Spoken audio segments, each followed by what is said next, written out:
guys, Rohit Hobby Dude here. Today I'm going to show you this. This is an obstacle avoiding robot using a kit. This is the processor. This is a battery box.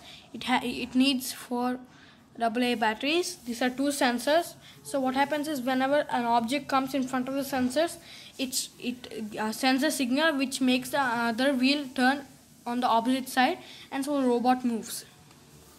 Let's turn it on.